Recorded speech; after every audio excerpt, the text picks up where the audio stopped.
Last month, the New Jersey governor signed a bill into law that allowed families enrolled in SNAP to receive at least $95 each month in food assistance. And the law increased the minimum monthly SNAP benefit households in the state that they could receive $50 to $95. West Virginia was one of the 32 states where SNAP households saw emergency allotments vanish on March 1st after receiving them every month since April 2020. State lawmakers have introduced at least 5 SNAP-related bills since the current legislation that began early January, introducing a bill that would allow SNAP to be used at farmers markets.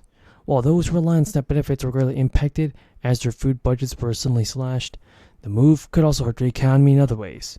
Because according to Yahoo News, grocery stores, dollar stores, farmers markets, and businesses will accept SNAP and may see reduced business moving forward.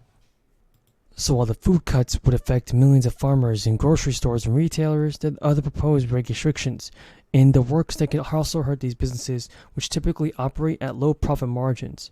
And the farm bill, which is currently being debated, could further restrict food choices for SNAP recipients.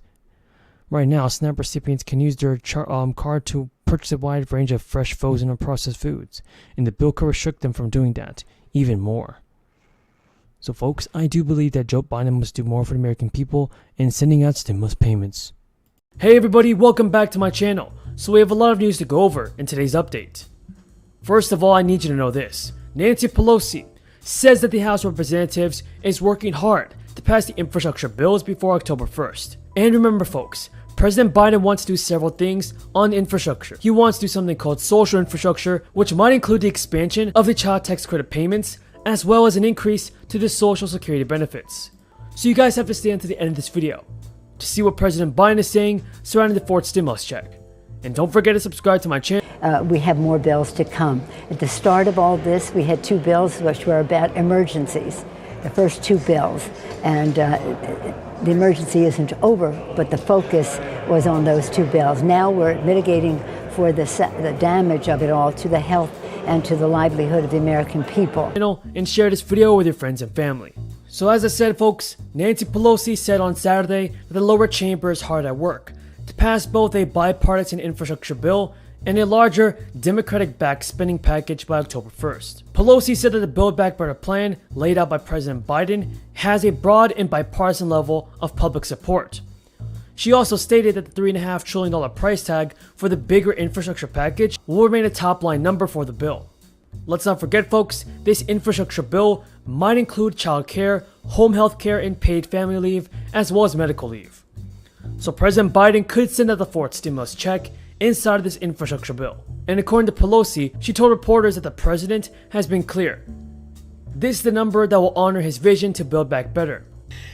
For millions of Americans, Social Security is a lifeline.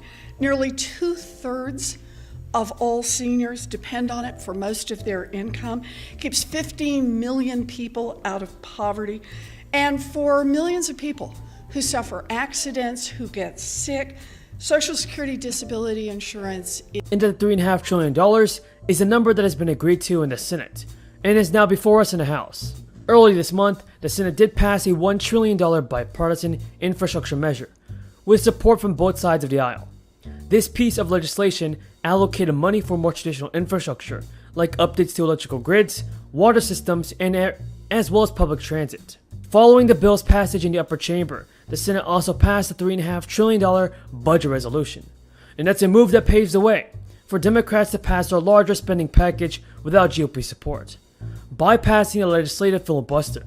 Now the resolution awaits a decision in the House of Representatives. So folks, once the House of Representatives votes on this infrastructure bill, they then can start working on more stimulus payments and helping out the American people with federal stimulus relief money. So folks, why do you think Congress is taking so long to send out the payments? The stimulus payments, that is. Leave your thoughts in the comments below. Any delay to passing the budget resolution threatens a timetable for delivering historic progress. Important things. Over a year ago, no one could have imagined what we were about to go through. But now, we're coming through it. And it's a shared experience that binds us together as a nation. We are bound together by the loss and the pain of the days that have gone by. And the transformative vision that Democrats share. the House of Representatives is hard at work to enact both the Build Back Better plan and the bipartisan infrastructure bill before October 1st, when the Infrastructure Investment and Jobs Act would go into effect. Pelosi had a call with Joe Biden on Saturday afternoon, and they both spoke about support for Pelosi's work to advance the role that will provide for the House consideration of the bipartisan infrastructure bill. So far, this is what President Biden is saying about this. He said that he has defended the Build Back Better plan as a way to lower prescription drug costs, reduce the price of housing and education, boost care for veterans, and combat climate change. He also wants to help out our seniors and cover the cost of childcare. The White House then said on Saturday that President Biden and Pelosi Sometimes the divisions in this country get a little bit too hot. Okay, at the end of the day, we are all Americans who love this country. And I also think, and the media plays not a good role in this, again, not just Fox, is we have a lot more in common than most people think we do. All right, poll after poll. Should we raise the minimum wage to a living wage? Yes. Should we rebuild our crumbling infrastructure? Yes. Should we make sure that our veterans get the health care that they have earned? All right. Should we make sure that we do not cut Social Security or Medicare or Medicaid? Should we give huge tax breaks to billionaires? reaffirmed the desire for a $3.5 trillion proposal through a tax increase on corporations and wealthy individuals, and this is a move that has united the GOP in opposition to the spending plan. Pelosi, in her letter released Saturday night, said that the House will write a bill that is paid for, including by increasing taxes on the wealthiest Americans and largest corporations.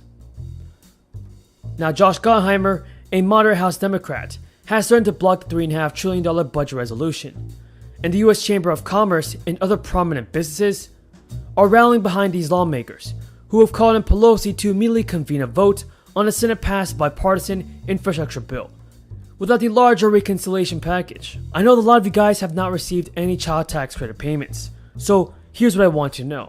And if you guys are not receiving child tax credit payments because you don't qualify for it, then be sure to stay to the end of this video, because I'm going over how you can receive more stimulus relief later on in this video.